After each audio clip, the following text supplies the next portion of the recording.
Welcome to all of the lay people and welcome to all of the monks and novices here.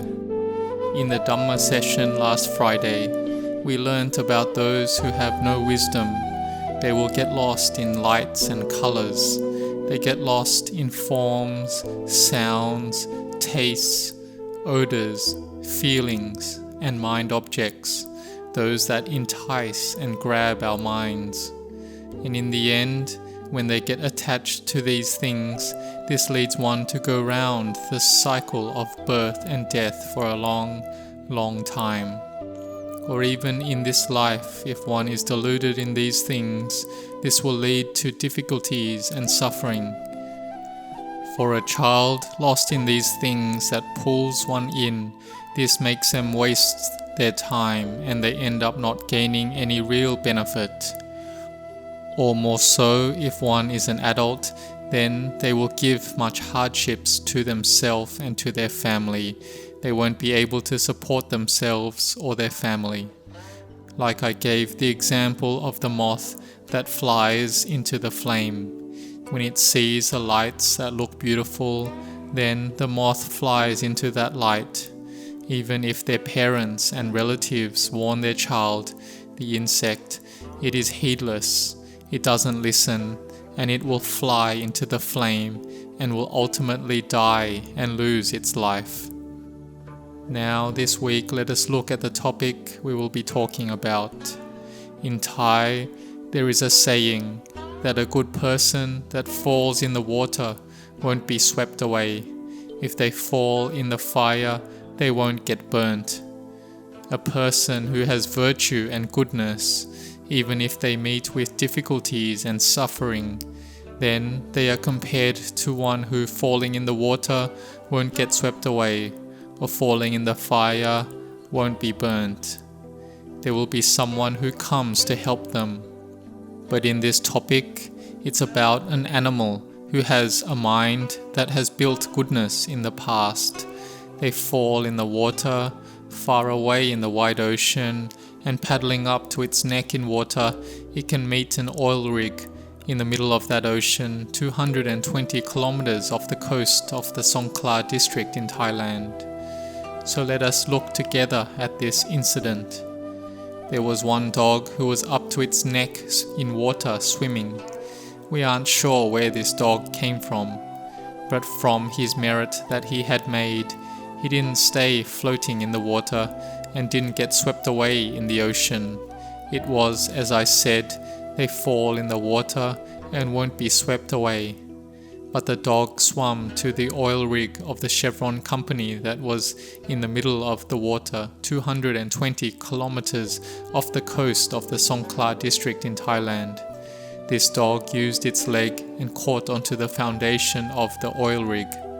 At that time in the afternoon, the waters of the ocean were still, and this allowed this supervisor that was working on top of the oil rig to be able to see the dog clearly.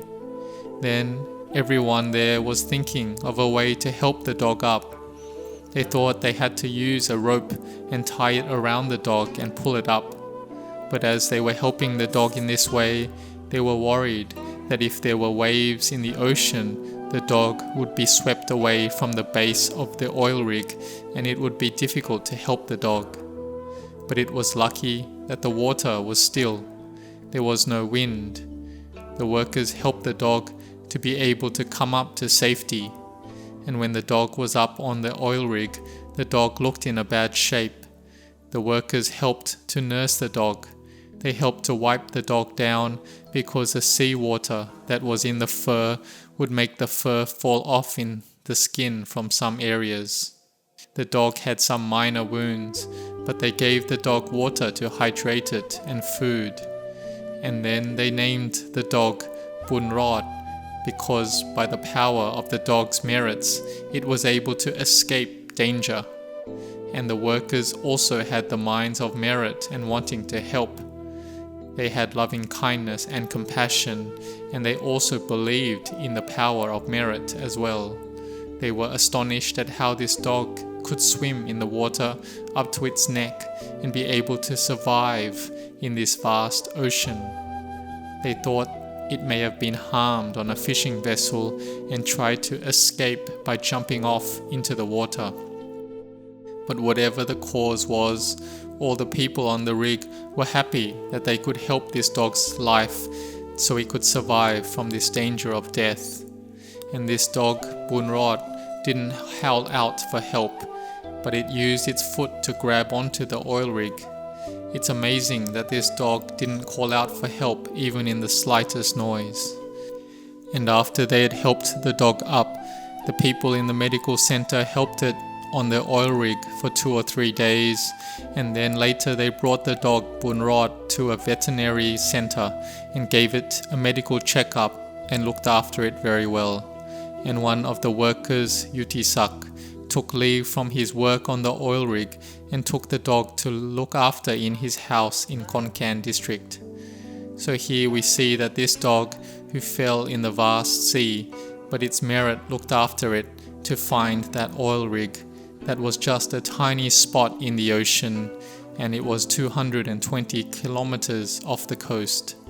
We don't know where this dog came from and how it was able to swim in the water and reach this rig that was in the middle of the sea of Thailand. So this shows that this dog must have goodness from the past and had merit that looked after it, that it could escape safely with its life.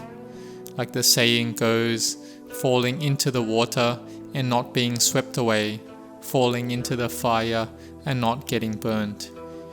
This is used not just for humans, but even for animals that have built goodness in the past lives or in this life, and that it has merit supporting it, and it can safely escape with its life.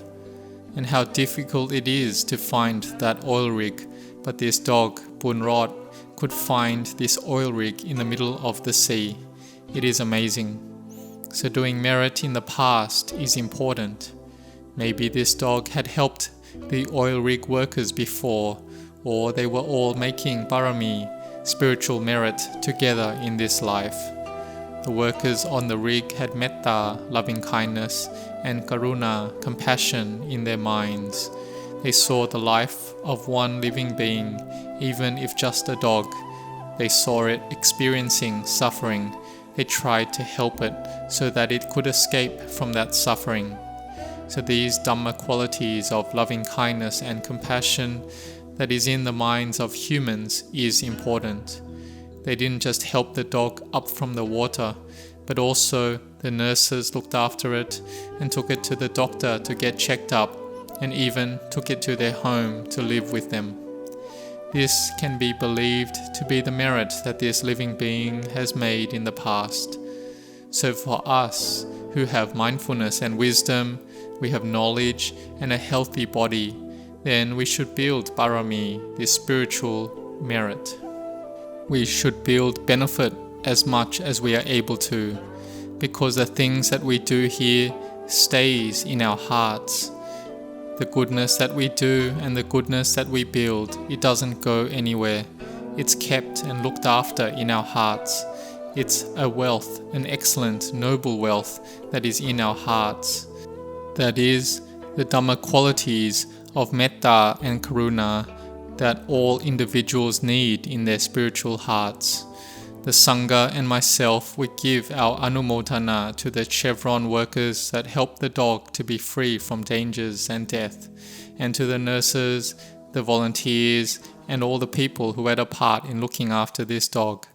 May everyone have prosperity, good fortune, and continued happiness.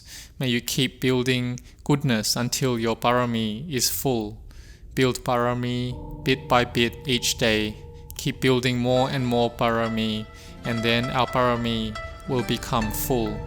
May you all be determined. May you all grow in Dhamma and in blessings.